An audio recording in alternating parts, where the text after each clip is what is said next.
Sejam muito bem-vindos, meus caros, e lembram-se de todos os jornalistas que em Portugal vos disseram que se fôssemos a eleições antecipadas estávamos à beira de uma crise política e que era um autêntico apocalipse político em Portugal? Bom, meus caros, saibam que a Bulgária nos últimos 3 anos e meio vai para a 7ª eleição. Portanto, vamos ver aqui o que é que se passou verdadeiramente e vamos ver porque é que a Bulgária está numa verdadeira crise política, porque, enfim, quer dizer, isto é a democracia a funcionar, ou há maiorias para governar o país ou não há, mas saibam que crise política seria se nós tivéssemos uma situação destas e não era se tivéssemos umas eleições antecipadas única e exclusivamente porque o primeiro-ministro fez birra à direita. Vamos ver, meus caros, o que é que se passa na Bulgária e por que raio é que estão numa instabilidade tão grande. Ora, onde é dito, Bulgária encaminha-se para a 7ª eleição em 3 anos e meio. É assim que a democracia funciona. Quando você não tem maioria para governar o país, então entramos numa outra eleição, diz um comentador. A Bulgária, membro da União Europeia e da OTAN, caminha para a sua 7ª eleição parlamentar em 3 anos e meio, o que é visto por muitos observadores como uma resposta a problemas políticos profundos e graves. A eleição no domingo 27 de outubro pode registar o menor comparecimento desde a queda do comunismo em 1989. O comparecimento anterior nas eleições de junho já tinha caído para uma nova baixa histórica de 33,4. Em contraste, as eleições realizadas em abril de 2021 tiveram um comparecimento de 49,1. Parece haver uma crescente desconfiança nos políticos, pois eles não conseguem estabelecer governos de coligação estáveis e continuam a depender de novas eleições, resultando em governos de porta giratória, substituindo uns aos outros.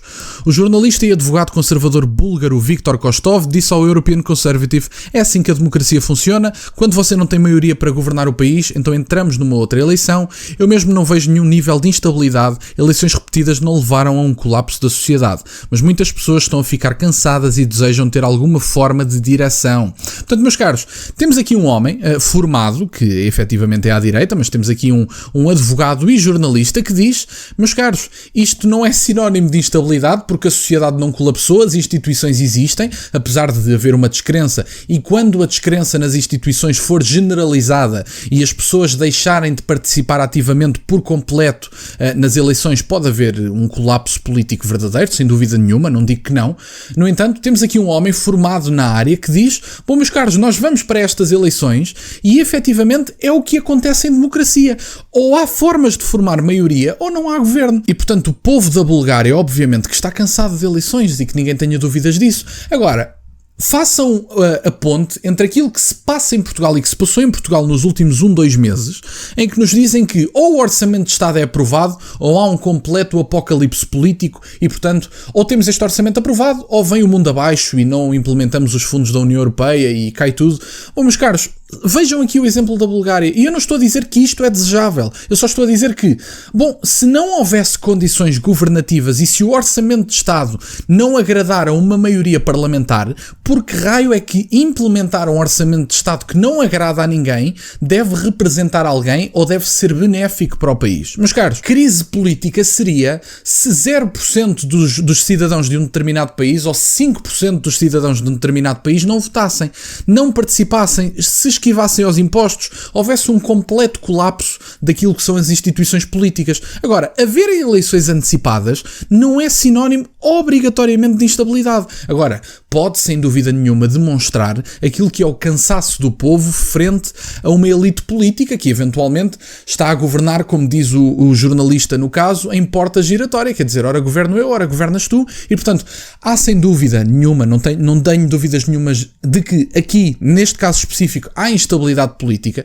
As pessoas estão cansadas e quanto mais eleições acontecerem neste espaço de tempo tão curto, porque, em média, segundo estes dados, temos 2 eleições anuais na Bulgária, quer dizer, as pessoas geralmente em Portugal, por exemplo, querem votar de 4 em 4 anos. Estes senhores nos últimos 3 anos foram chamados 7 vezes à urna, é para vocês verem a diferença. E portanto, quando nos dizem, apesar da nossa cultura política ser diferente, quando nos dizem ou o Orçamento de Estado passa ou há um apocalipse político, saibam que nos mentiram a toda a hora e portanto que ninguém tenha dúvidas de que eleições antecipadas não significam instabilidade, mas um Orçamento de Estado aprovado também não significa obrigatoriamente estabilidade, depende muito do que se passa nesse Orçamento de Estado e dos acordos que são garantidos para se ter esse Orçamento de Estado aprovado. Temos De acordo com sondagens, o partido pró-europeu de centro-direita, que sob a liderança de Boyko Borisov foi a força dominante durante a maior parte da década de 2010, deve ficar em primeiro lugar no domingo com 27% dos votos. O segundo lugar será disputado por duas partes, que é o Democrática Bulgária, ou PPDB, uma aliança liberal para a União Europeia que surgiu após protestos anticorrupção. Está com 15% nas sondagens. E depois temos outro, o Partido Patriótico, Eurocético e dizem aqui anti-vacina, o Revival, que tem crescido continuamente em apoio em meio ao desencanto com outros partidos. Ele tem o apoio de 14% do eleitorado. Portanto, eu suponho que este seja basicamente, eu não tenho esse conhecimento por acaso, mas suponho que este seja basicamente o Chega da Bulgária, se lhe quiserem chamar assim, que está com 14% do eleitorado, mesmo colado, nas sondagens obviamente, mesmo colado a esta aliança liberal pró-União Europeia.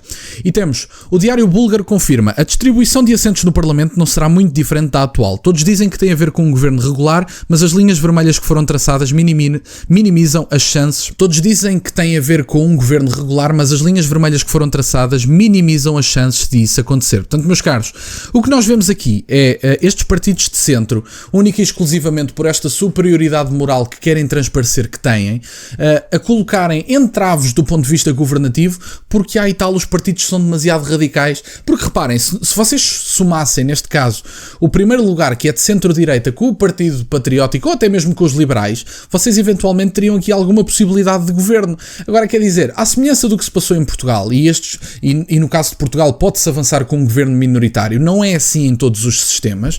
Luís Montenegro fez uma birra governativa para não negociar com o Chega, para não fazer uma coligação, para não haver distribuição de pastas e para não termos um governo estável de 4 anos, porque, aliás, Luís Montenegro optou por vender o seu orçamento de Estado a Pedro Nuno Santos pela sua aprovação. Portanto, Pedro Nuno Santos que faça o orçamento de Estado, Luís Montenegro só quer continuar como primeiro-ministro, ainda que de forma artificial.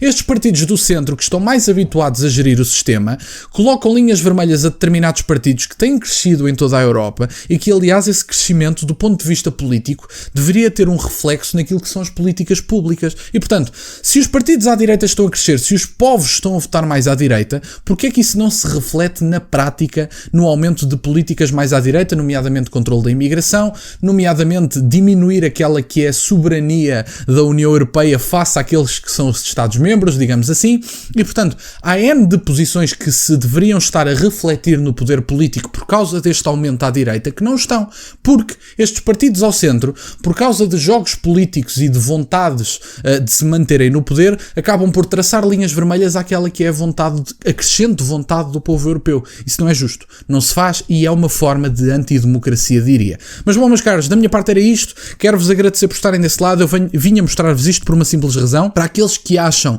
que Portugal não ter um orçamento de Estado aprovado significa automaticamente instabilidade, saibam que a Bulgária nos últimos 3 anos e meio vai a caminho da 7ª eleição e nem por isso o país foi abaixo e nem por isso houve um completo apocalipse. Obviamente que este cenário não é desejável para país nenhum. Nós não queremos pessoas cada vez menos a votar e, aliás, a votarem 2 vezes ao ano. Isso não é desejável, obviamente. No entanto, temos que perceber que instabilidade política e orçamento de Estado aprovado não são duas coisas contraditórias, até porque orçamento de Estado aprovado não significa obrigatoriamente estabilidade e eleições antecipadas não significam obrigatoriamente instabilidade. Da minha parte era isto, obrigado por estarem desse lado, deixem o gosto neste vídeo, subscrevam o canal, estamos a chegar aos 5.000 subscritores, muito obrigado, meus caros. Tem as minhas redes sociais e o MBA na descrição, para o caso de quererem fazer alguma doação, e nunca se esqueçam, meus caros, questionem tudo. Até à próxima.